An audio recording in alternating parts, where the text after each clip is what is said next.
Alhamdulillah, wassalatu wassalamu ala rasulillah wa ala alihi wa sahbihi wasallam. Asyhadu an la ilaha illallah wahdahu la syarikalah wa asyhadu anna muhammadan abduhu wa rasuluh. Amma ba'd.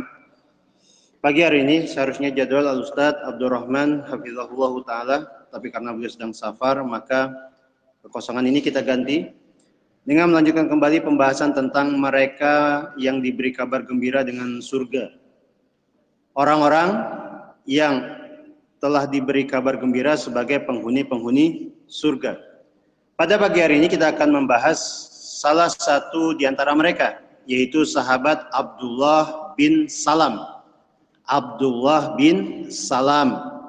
Sebagian kita keliru membaca nama ayahnya.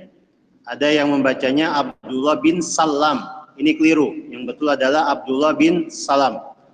Abdullah bin Salam ini adalah termasuk di antara sahabat-sahabat Rasulullah SAW yang dijamin masuk surga.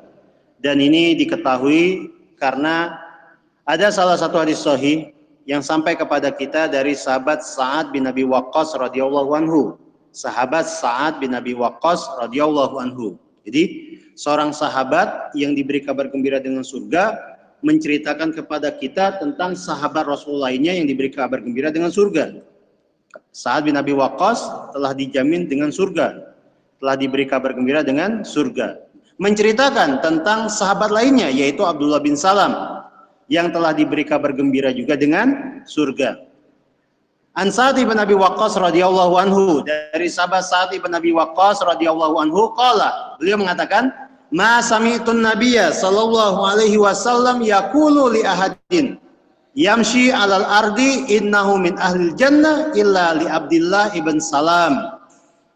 Aku belum pernah mendengar Nabi sallallahu alaihi wasallam bersabda tentang seseorang, berkata tentang seseorang yang masih berjalan di atas muka bumi ini bahwasanya dia seorang penghuni surga kecuali kepada Abdullah bin Salam. Jadi kata Sa'ad bin Abi Waqqas, aku belum pernah mendengar Rasulullah berkata kepada seseorang yang dia ini berjalan di atas muka bumi, masih berjalan, masih hidup, bahwasanya dia ini seorang penghuni surga kecuali kepada Abdullah bin Salam. Kecuali kepada Abdullah bin Salam. Hadis ini diriwayatkan oleh Imam Al-Bukhari dan Imam Muslim dan juga diriwayatkan oleh Imam Ahmad. Hadis ini adalah dalil yang kuat buat kita semua bahwasanya Abdullah bin Salam salah seorang yang diberi kabar gembira sebagai penghuni surga. Taib. Nah, kemudian ada hadis lain yang mempertegas bahwasanya beliau radhiyallahu anhu sebagai salah seorang penghuni surga. Hadis lainnya itu diriwayatkan dari seorang tabi'in yang bernama Qais bin Ubad. Qais bin Ubad, seorang tabi'in. Beliau bercerita, kuntu jalisan fi Masjidil Madinah. Suatu waktu aku duduk-duduk di Masjid Nabawi. Di Masjid Nabawi. Fadakhala rajulun ala wajhihi atharul fadakhala rajulun. Kemudian masuklah seorang laki-laki. Ala wajhihi atharul khusyu'. Di wajahnya itu ada bekas khusyuk, ada tanda kehusyuannya. Jadi terlihat pada wajahnya itu tanda-tanda seseorang yang khusyuk dalam sholatnya. Jadi ini sesuatu yang ma'ruf. Beliau seorang tabi'in melihat di wajah laki-laki ini tanda kehusyuan.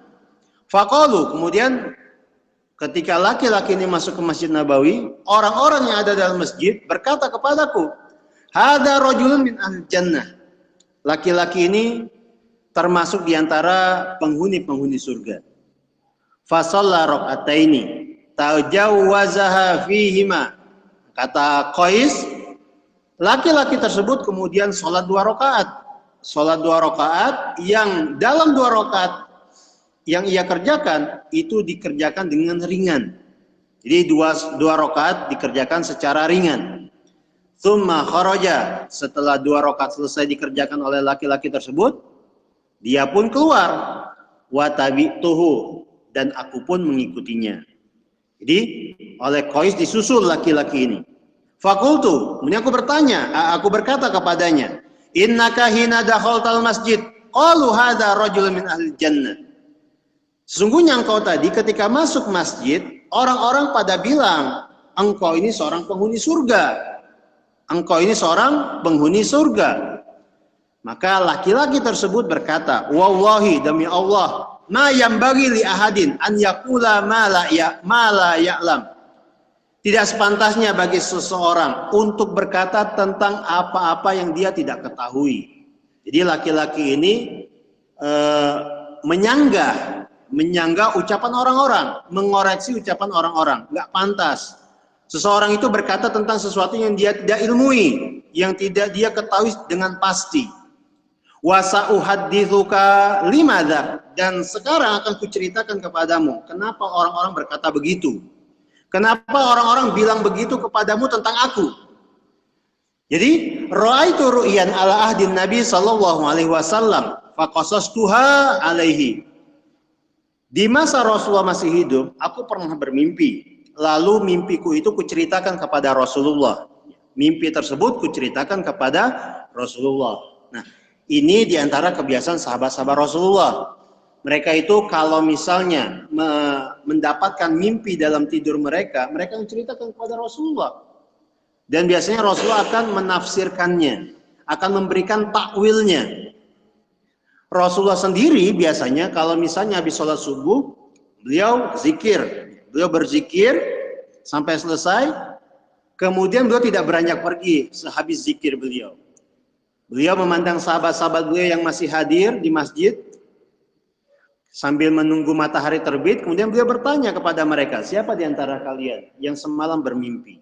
Maksudnya mimpi yang betul, mimpi solih, mimpi yang datangnya dari Allah Subhanahu wa taala. Karena kita ketahui yang namanya mimpi itu ada yang datang dari setan, ada juga yang datang dari diri pribadi.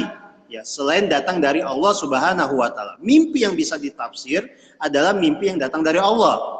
Ar-ru'ya as-solihah, mimpi yang benar istilahnya. Jadi Rasulullah bertanya, siapa di antara kalian yang semalam bermimpi? Maka sahabat yang yang bermimpi dalam tidurnya, mimpi yang betul, mimpi yang benar, akan bercerita kepada Rasulullah. Rasulullah pun kemudian menafsirkannya. Dan ini di antara kebiasaan beliau. Di antara kebiasaan beliau. Jadi kembali ke cerita, laki-laki tersebut ya, berkata kepada Qais bin Ubad, aku menceritakan mimpiku itu kepada Rasulullah. Ya. Nah, bagaimana isi mimpinya? Jadi kata laki-laki ini, ra'aitu ka'anni fi raudatin. Dalam mimpi tersebut aku seolah-olah sedang berada di tengah-tengah taman, berada di dalam satu taman. Zakara min si'atiha wa khudratiha. Laki-laki ini menceritakan bagaimana luasnya taman tersebut, menceritakan juga bagaimana indahnya, lebatnya tumbuh-tumbuhan yang ada dalam taman tersebut. Wastoha umudun min hadidin. Di tengah-tengah taman itu, kata laki-laki ini, ada tiang yang terbuat dari besi. Asfalahu fil ardi. Ujung tiang itu tertancap dalam tanah, tertancap di dalam tanah. Jadi ujung yang satu itu tertancap dalam tanah. Wa lahu fis sama. Kemudian ujung yang satunya lagi menjulang tinggi di langit. Jadi tiang ini betul-betul tinggi di tengah-tengah taman yang dimasuki. Fi a'lahu urwatun. Nah, di ujung yang ada di langit itu ada semacam simpul, ada semacam buhul. Ada semacam simpul atau buhul. Fakilali, tiba-tiba dikatakan kepadaku, irqa, manjatlah, naiklah. Kultulah astati. Kata laki-laki, aku nggak bisa manjat. Fa'atani min safun. Kemudian tiba-tiba datang pelayan. Di sini tidak disebutkan pelayan yang dimaksud dari kalangan manusia kah atau dari kalangan makhluk yang lain. Tiba-tiba datang pelayan. Farofa'a thiyabi. Kemudian pelayan ini mengangkat bajuku. Min khalfi. Jadi mengangkat bajuku dari belakangku. Farokitu, maka aku pun naik. Aku pun manjat. Hatta kuntu fi a'laha, sampai aku tiba di ujung yang ada di langit. Sampai aku tiba di atas. Fa akhadtu fil urwati. Kemudian sesampainya di atas, aku pegang simpul atau buhul tersebut. Dan kalau yang namanya simpul atau buhul, tentu saja ini simpul dari tali. Faqila lahu, kemudian setelah aku pegang di atas, dikatakan kepadaku lagi, istamsik, pegang yang kuat. Pegang yang kuat simpul atau buhul tersebut. Fastaiqastu, tiba-tiba aku pun terbangun. Wa innaha lafi yadi. Nah, ternyata di tanganku ketika aku bangun itu ada tali yang sedang kupegang. Ada tali yang sedang kupegang. Jadi ini mimpi yang dialami oleh laki-laki tersebut. Dan ini tentu saja mimpi yang aneh. Faqasastuha 'alan nabi, maka aku pun menceritakan mimpi itu kepada Nabi Shallallahu Alaihi Wasallam. Untuk apa? Untuk mengetahui takwilnya, untuk mendapatkan tafsirnya. Faqala, maka Rasulullah pun menjawab, bersabda, menafsirkan mimpi tersebut. Tilkar raudatu al-Islam, taman yang engkau masuki itu adalah Islam. Wadzalikal umudul Islam, sedangkan tiang yang engkau naiki itu adalah tiang Islam. Tiang Islam. Watilkal urwatul wusqa, dan simpul yang engkau pegang itu adalah urwatul wusqa, simpul yang kuat. Fa anta, maka engkau alal islami hatta tamuta, engkau akan berada di atas Islam, memeluk Islam sampai engkau meninggal dunia. Nah, ini tafsir Rasulullah Sallallahu Alaihi Wasallam. Jadi Rasulullah jelaskan dulu maksud mimpinya tersebut, kemudian Rasulullah tutup dengan tafsirnya. Engkau akan berada di atas Islam, menjadi seorang Muslim sampai engkau meninggal dunia. Kata Qais bin Ubad, wa dzalika rajulu Abdullah ibn Salam. Laki-laki yang dimaksud adalah Abdullah bin Salam radhiyallahu anhu. Nah, hadis ini juga diriwayatkan oleh Imam Bukhari dan Imam Muslim. Dua hadis yang kita baca ini adalah dalil, bukti, hujjah, dasar landasan bagi kita untuk menyatakan bahwasanya Abdullah bin Salam salah seorang penghuni dari penghuni surga. Baik. Sekarang siapa beliau? Siapakah yang dimaksud dengan Abdullah bin Salam? Abdullah bin Salam huwa ibnul Harith. Abdullah bin Salam adalah cucu Al-Harith min Bani Qainuqa. Beliau ini berasal dari Bani Qainuqa.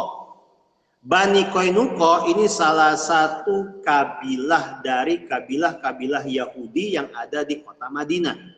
Di Madinah ketika Rasulullah hijrah ke sana, ada 3 kabilah Yahudi yang terkenal. Bani Qainuqa, Bani Nadir, dan Bani Quraiza. 3 kabilah besar Yahudi yang ada di Madinah. Nah, Abdullah bin Salam berasal dari Bani Qainuqa. Apa artinya? Beliau ini dulu seorang Yahudi.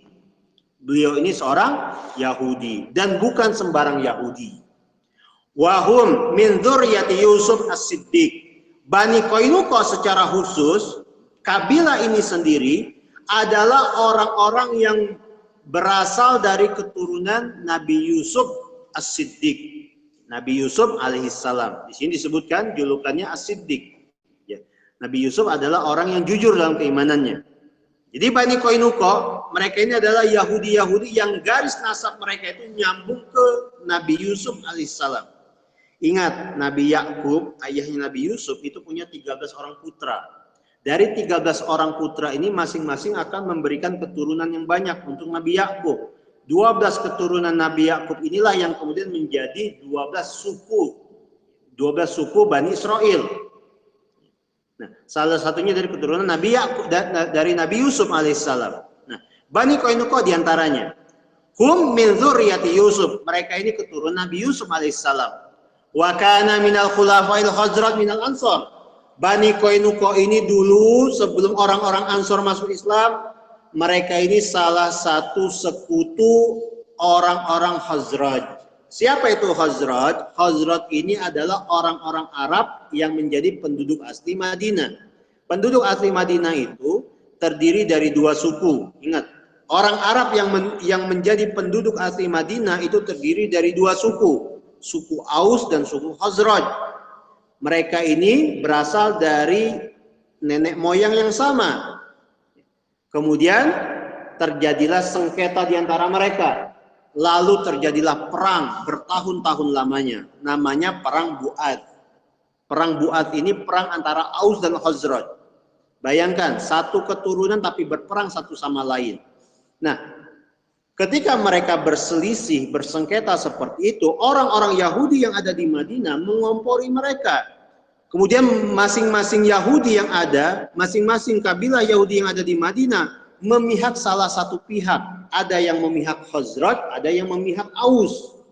Jadi apa? Mereka berada di belakang dua suku Madinah ini, Aus dan Khazraj.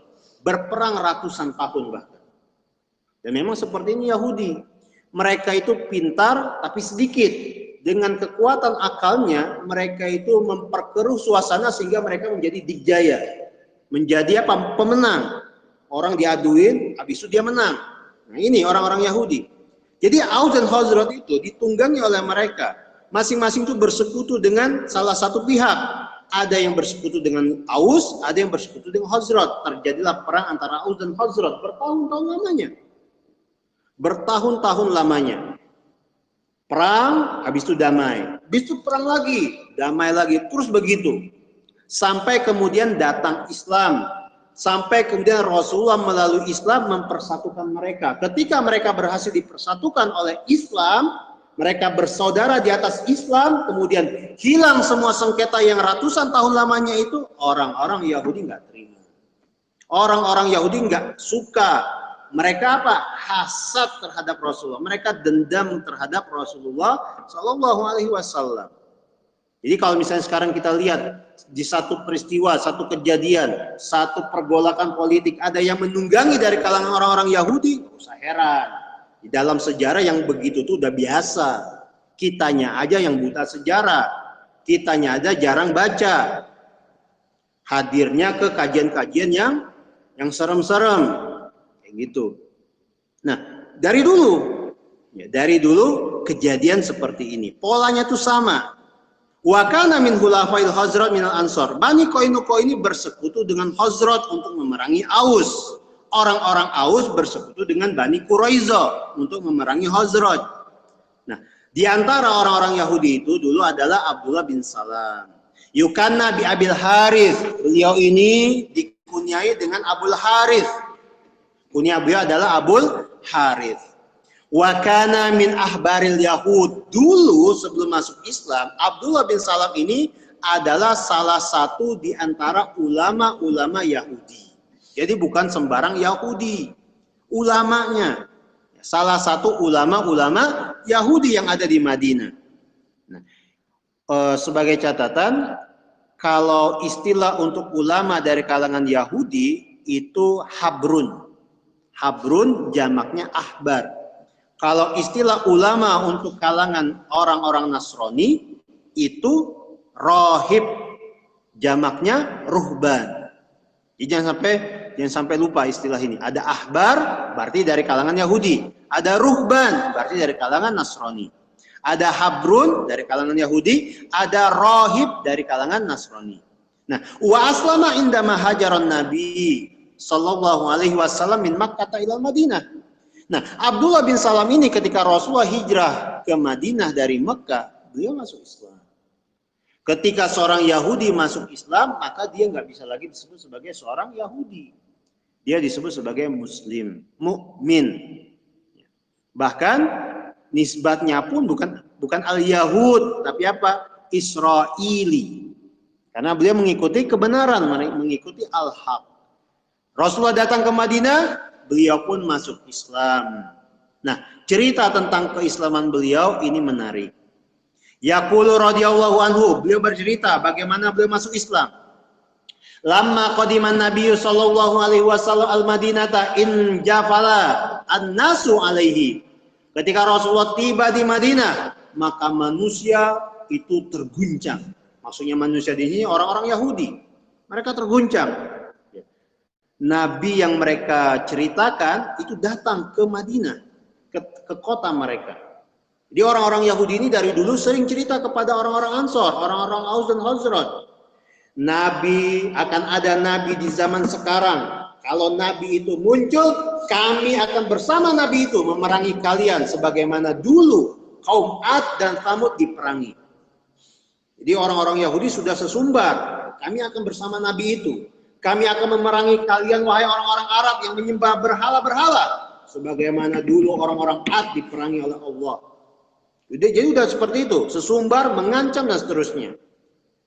Nah, ketika nabi yang dimaksud datang, orang-orang Yahudi kaget, mereka terguncang. Wa kuntu fi man infajala, dan aku termasuk di antara yang terguncang waktu itu. Aku di antara yang termasuk terkejut waktu itu, lah nabi itu datang. Falamma ra'aituhu, ketika aku melihat nabi tersebut, araftu, aku pun mengetahui, aku pun menyadari anna wajahahu laisa biwajhi kadzdzabin. Aku pun melihat wajahnya dan aku menyadari ternyata wajahnya bukan wajah seorang pendusta. Bukan wajah seorang laki-laki yang gemar berdusta. Jadi memang wajah yang namanya kejujuran itu membekas pada diri. Orang itu bisa lihat ini orang jujur, ini orang pendusta, ini orang suka ngibul, oh ini orang ini kalau ngomong benar nih. Itu berbekas pada diri kita. Kejujuran itu membekas pada diri seseorang. Nah, Abdullah bin Salam melihat bekas itu pada wajah Rasulullah. Ini bukan orang yang suka berbohong. Ini bukan kadzab, bukan orang yang suka berdusta. Fakana awwalu syai'in sami'tuhu yaqul, dan ucapan pertama yang aku dengar dari Nabi itu adalah ya ayyuhan nas afsyus salam, sebarkan salam. Wahai sekalian manusia, sebarkan salam. Wa'imut ta'am, kasih makanan orang-orang, bagi-bagilah makanan yang kalian miliki. Wasilul arham. Kemudian kata Rasulullah, sambunglah tali rahim, sambunglah silaturahmi. Wasallu bil laili, dan salatlah di malam hari. Wan nasun niyam, sedangkan manusia, sedangkan orang-orang mereka semuanya pada tidur. Salatlah di malam hari. Tadkhulul jannata bisalam. Kalian kalau melakukan itu semua akan masuk surga dengan salam. Ini ucapan Rasulullah, sabda Rasulullah yang didengar pertama kali oleh Abdullah bin Salam.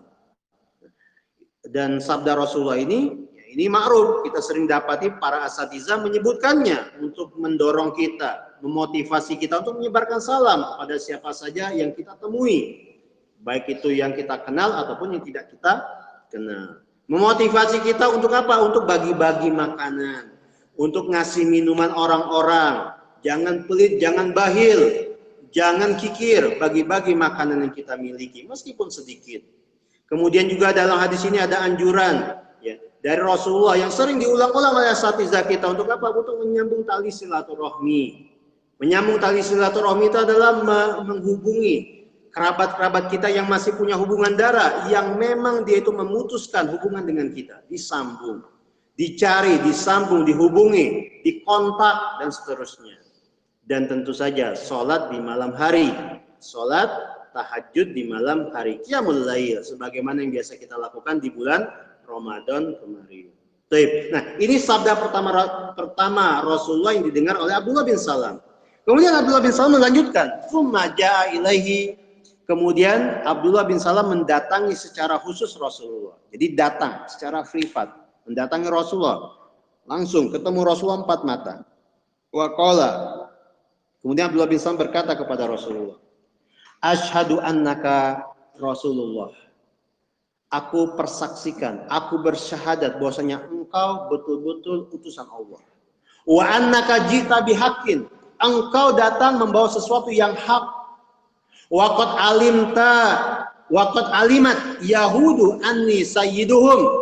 Sungguh orang-orang Yahudi. Jadi Rasulullah tahu Abdullah bin Salam ini dulunya seorang Yahudi, bagian dari Bani Qainuqa. Orang-orang Yahudi itu tahu, aku ini sayyiduhum, aku ini pemimpin mereka, ulama mereka. Wa banu sayyidihim, dan anak pemimpin mereka. Wa alamuhum, wa banu a'lamihim. Orang-orang Yahudi juga tahu aku ini orang yang paling berilmu di antara mereka, dan putra orang yang paling berilmu di antara mereka. Jadi diceritakan jati diri sebenarnya Abdullah bin Salam di tengah-tengah orang Yahudi. Di sini kita dapati keterangan beliau ini bukan hanya ulama Yahudi dulunya, tetapi apa? Putra ulama Yahudi. Jadi bapaknya itu ulama juga dari kalangan Yahudi. Kemudian kata Abdullah bin Salam kepada Rasulullah, fad'uhum, undang mereka ke sini, kumpulkan mereka, fas'alhum anni, kemudian tanya kepada mereka tentang diriku. Qabla an yu'allimu, qabla an ya'lamu anni qad aslamtu. Tanya mereka tentang aku sebelum mereka tahu aku sudah masuk Islam. Jadi beliau sudah masuk Islam. Fa innahum, karena sesungguhnya mereka, in ya'lamu anni qad aslamtu qalu fiyya ma laisa fiyya. Sesungguhnya mereka, orang-orang Yahudi itu, kalau mereka tahu bahwasanya aku sudah masuk Islam, mereka akan berkata tentangku ya, dengan apa-apa yang tidak ada pada diriku. Jadi apa? Mereka akan berdusta ya, tentang diriku. Kalau mereka tahu aku masuk Islam. Ya. Farsalan Nabiyullah sallallahu alaihi wasallam ilaihim. Maka Rasulullah pun mengundang mereka, mengajak mereka berkumpul, orang-orang Yahudi, khusus Yahudi yang ada di Madinah. Fa'akbalu, kemudian mereka datang menghadap berkumpul dengan Rasulullah. Fadakhalu alaihi, mereka pun masuk menemui Rasulullah. Faqala lahum Rasulullah, maka setelah orang-orang Yahudi berkumpul, Rasulullah pun berkata kepada mereka, ya ma'syarul Yahud, wahai sekalian Yahudi, wailakum, celaka kalian, ittaqullah, bertakwalah kalian, fawallahi, demi Allah, alladzi la ilaha illahu, demi Allah yang tiada ilah selain Dia, innakum la ta'lamuna anni Rasulullah, sesungguhnya kalian itu betul-betul tahu, betul-betul mengilmui, betul-betul mengetahui dengan yakin aku ini utusan Allah, haqqan, secara hak. Kalian itu tahu aku ini utusan Allah. Wa anni ji'tukum bihaqqin, dan aku datang membawa sesuatu yang hak. Fa aslimu, masuklah kalian ke dalam Islam. Berislamlah kalian. Kata Rasulullah kepada mereka. Qalu, maka orang-orang Yahudi waktu itu menjawab, mana lamu? Kami nggak tahu tentang dirimu. Enggak kayak gitu kok. Jadi apa? Mereka langsung mendustakan. Mereka langsung mengingkari. Maka ketika Rasulullah melihat pengingkaran mereka, Rasulullah berkata kepada mereka, bertanya kepada mereka, fa ayyu rajulin fikum Abdullah bin Salam. Nah, sekarang menurut kalian Abdullah bin Salam itu di tengah-tengah kalian itu seperti apa sih? Jadi Rasulullah ganti topik, bertanya kepada mereka tentang Abdullah bin Salam setelah ditolak oleh mereka. Setelah mereka menolak untuk masuk Islam, Rasulullah bertanya, sekarang Abdullah bin Salam di tengah-tengah kalian itu seperti apa sih? Qalu, mereka menjawab, dzaka sayyiduna wa banu sayyidina wa a'lamuna wa banu a'lamina. Abdullah bin Salam itu pemimpin kami, putra pemimpin kami. Dia itu orang yang paling berilmu di antara kami. Dia itu putra ulama kami. Qala, Rasulullah kemudian bertanya balik kepada mereka, bertanya lagi kepada mereka, afara'aitum in aslama, bagaimana pendapat kalian kalau ternyata Abdullah bin Salam sudah masuk Islam? Qalu hasya lillah, enggak mungkin, demi Allah enggak mungkin, maka nal yuslima, enggak mungkin dia masuk Islam, enggak mungkin. Jadi mereka langsung mengingkari, enggak mungkin. Qala, Rasulullah kemudian berkata, ya ibnas Salam, wahai Abdullah bin Salam, ukhruj alaihim, keluarlah engkau, kasih lihat dirimu. Fa kharaja, maka Abdullah bin Salam pun keluar, menampakkan dirinya di hadapan mereka. Faqala, kemudian berkata kepada orang-orang Yahudi itu, ya ma'syarul Yahud, wahai sekalian orang-orang Yahudi, Ittaqullah, bertakwalah kalian. Fawallahi, demi Allah, alladzi la ilaha illahu, yang tiada ilah selain Allah. Innakum la ta'lamuna annahu Rasulullah. Engkau itu kalian itu sudah betul-betul tahu kalau orang ini adalah utusan Allah. Dia ini adalah utusan Allah. Wa annahu jaa bihaqqin, dan bahwasanya ia datang membawa sesuatu yang hak. Jadi apa? Langsung ditegasin oleh Abdullah bin Salam waktu itu. Jadi mudah-mudahan bisa kita bayang ya bagaimana kalau istilah sekarang mah canggungnya orang-orang Yahudi. Udah habis ngomong gitu, tiba-tiba Abdullah bin Salam keluar langsung ngomong begini, menyatakan sudah masuk Islam, kemudian memberitahu kepada mereka tentang mereka itu tahu ini Rasulullah, utusan Allah. Apa kemudian terjadi? Kalau maka tiba-tiba orang-orang Yahudi berkata, kadzabta, bohong, dusta enggak. Setelah itu apa? Mereka. Nah, ini cerita tentang masuk Islamnya Abdullah bin Salam. Bukan hanya masuk Islam, tapi apa? Mencoba mengajak kaum mereka. Kemudian apa? Melalui dirinya Allah tampakkan bagaimana dustanya orang-orang Yahudi. Bagaimana magdubnya orang-orang Yahudi. Sudah tahu malah ingkar. Sudah tahu malah apa? Berdusta. Makanya mereka itu disebut dengan al-maghdub. Al-maghdub. Taunya itu bukan cuma tahu, tapi tahu dengan yakin, tahu dengan hak, tahu dengan apa? Dengan keyakinan yang besar, dan itulah mengilmui. Mereka itu berilmu tentang Rasulullah, mengetahui Rasulullah bukan sekedar mengetahui. Tetapi yang terjadi kadzab, bohong. Wadul. Mereka katakan kepada itu di hadapan Rasulullah. Nah, ini cerita masuk Islamnya Abdullah bin Salam. Nah, hadis ini, cerita tadi, riwayat tadi, ini diriwayatkan oleh Imam Bukhari juga. Jadi cerita ini adalah cerita yang sahih. Salah satu kisah yang patut kita simak dari kitab Sahih Al-Bukhari. Wa kana mautu Abdullah bin Salam fi sanati 43. Beliau Abdullah bin Salam meninggal dunia di kota Madinah. Bil Madinah pada tahun 43 Hijriah. Fi khilafati Muawiyah radhiyallahu anhu, di masa kekhilafahan Muawiyah bin Abi Sufyan radhiyallahu anhu. Nah, ini profil ringkas tentang Abdullah bin Salam, salah seorang penghuni dari penghuni-penghuni surga yang telah Rasulullah kabarkan. Beliau ini sebagai penghuni surga. Ini yang bisa kita kisahkan. Allahu a'lam bishawab. Mudah-mudahan bisa kita ambil ibrah, kita ambil pelajaran dari cerita barusan. Mohon maaf kalau ada kurang dan salah. Kita tutup dengan subhanakallahumma wa bihamdika asyhadu an la ilaha illa anta astaghfiruka wa atubu ilaik. Alhamdulillah wassalatu wassalamu ala Rasulillah. Assalamualaikum warahmatullahi wabarakatuh.